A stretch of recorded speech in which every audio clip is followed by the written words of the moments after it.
Sari'u ila maghfiratin min rabbikum wa jannatin 'arduha as-samawati wal ard. Sabiqu. Banyak perintah dalam Al-Qur'an itu agar kita berlomba. Berlomba itu artinya apa? Berlomba itu artinya cepat-cepatan. Siapa yang cepat duluan, siapa yang sampai duluan. Makanya para sahabat itu mereka antusias untuk bisa masuk ke surga duluan. Caranya apa? Mereka lomba, tapi lombanya nggak pakai hadiah. Dan kita pun juga berlomba. Kita ingin untuk mendapatkan surga secepatnya, setinggi-tingginya. Pernah dengar ceritanya Umar bin Khattab radhiyallahu anhu? Dia berlomba ingin menjadi orang yang paling banyak amal ibadahnya, pengen dekat dengan nabinya, pengen cepat masuk surganya. Umar bin Khattab radhiyallahu anhu pernah mendatangi Rasulullah sallallahu alaihi wasallam. Kemudian dia berkata, "Wahai Rasulullah sallallahu alaihi wasallam, aku akan mensedekahkan hartaku."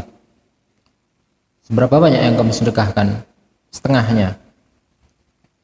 "Jadi kalau aku punya 2 rumah, 1 rumahnya akan aku sedekahkan. Punya 2 kendaraan, yang satunya akan sedekahkan. Punya 10 juta, yang 5 jutanya akan aku sedekahkan. Yang setengahnya lagi aku sisakan untuk kebutuhan keluargaku." Enggak tanggung-tanggung, mau bersedekah bukan hanya 1/10, bukan hanya 1/4, tapi setengahnya. Tapi kemudian datang Abu Bakar membawa harta yang banyak juga. Dia ditanya oleh Rasulullah SAW, "Seberapa banyak yang ingin kamu sedekahkan, wahai Abu Bakar?" "Berapa kira-kira?" "Semuanya." Abu Bakar ingin bersedekah semua harta yang dimiliki. Punya 2 rumah, 2 rumah itu semua disedekahkan. Punya 10 juta, 10 juta itu semua disedekahkan. Kemudian Nabi bertanya kepada Abu Bakar, "Kemudian kalau semuanya disedekahkan, apa yang kamu tinggalkan untuk keluargamu, untukmu?" Jawab Abu Bakar, "Taraktu lahum Allah wa Rasulah." Aku meninggalkan untuk keluargaku itu Allah dan Rasulnya. Aku cukupkan Allah itu sebagai maha pemberi bagi mereka. Rasulullah SAW menerima sedekah yang diberikan oleh Abu Bakar. Kemudian Umar berkomentar, "Ma sabaqtu Abu Bakar yauman illa sabaqani."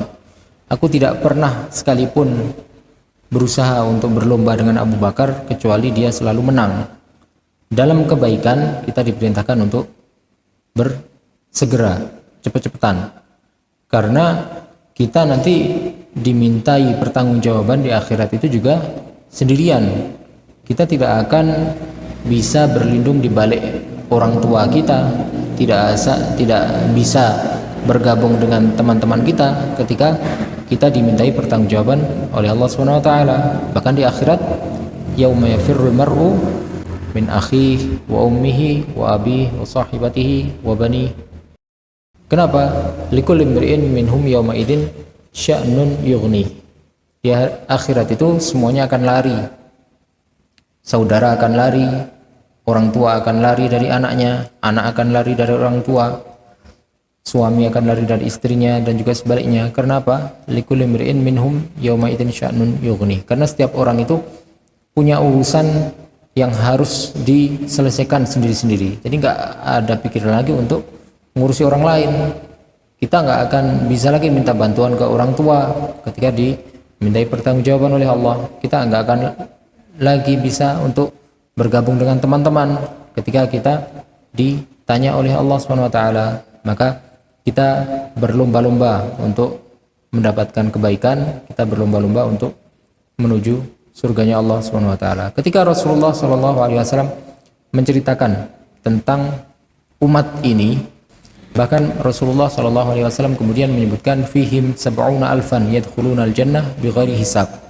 di antara umat ini akan ada 70.000 orang yang masuk surga tanpa harus melewati hisab, tanpa dihitung amal ibadahnya, tanpa ditimbang, tanpa ditanya oleh Allah Subhanahu wa taala.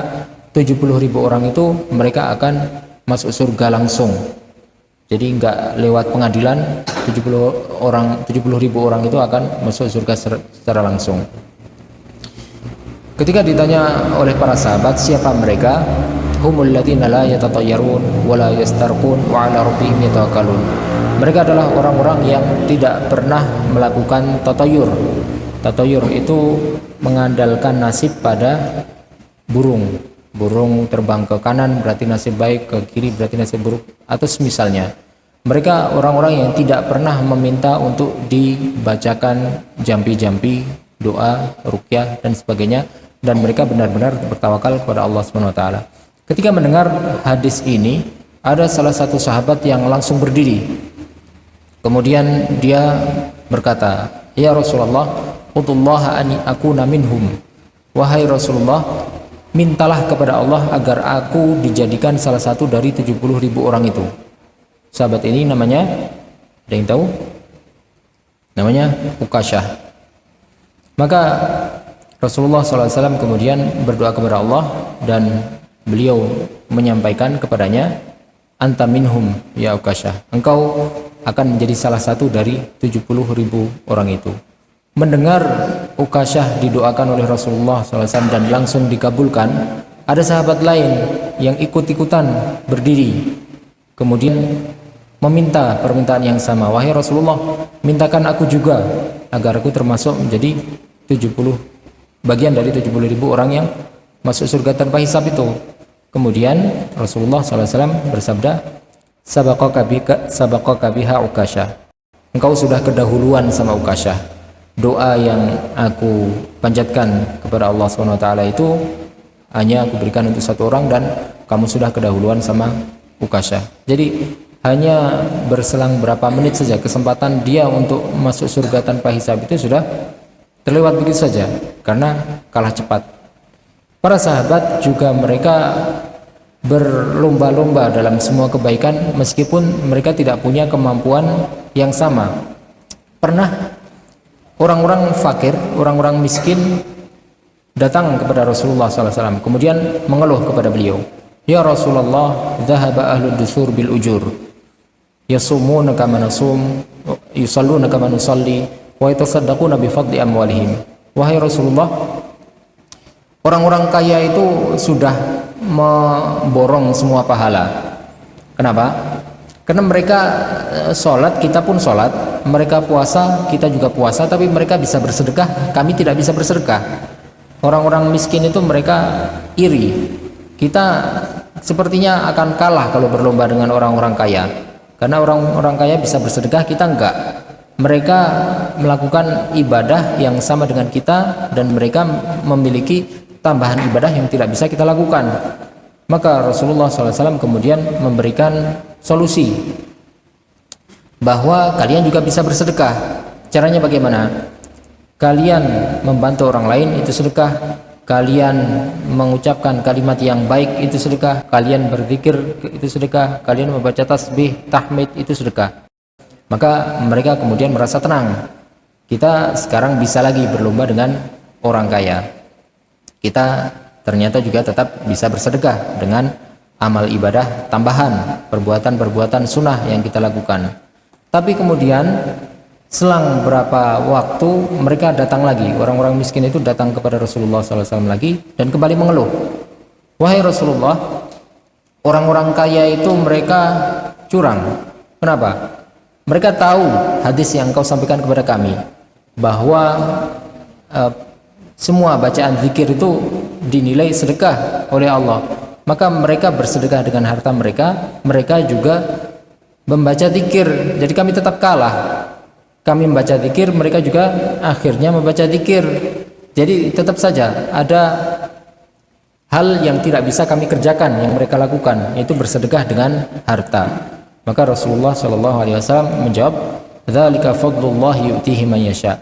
Harta itu adalah keutamaan dari Allah yang Dia berikan kepada siapapun yang Dia inginkan. Jadi intinya para sahabat Rasulullah SAW itu adalah orang-orang yang paling bersemangat untuk berlomba dalam kebaikan, dalam perbuatan ibadah, dan juga hal-hal yang menghantarkan mereka ke surga. Maka kita juga ingin untuk berlomba-lomba. Berlomba itu artinya kita bersegera, kita cepat-cepatan untuk mendapatkan kebaikan.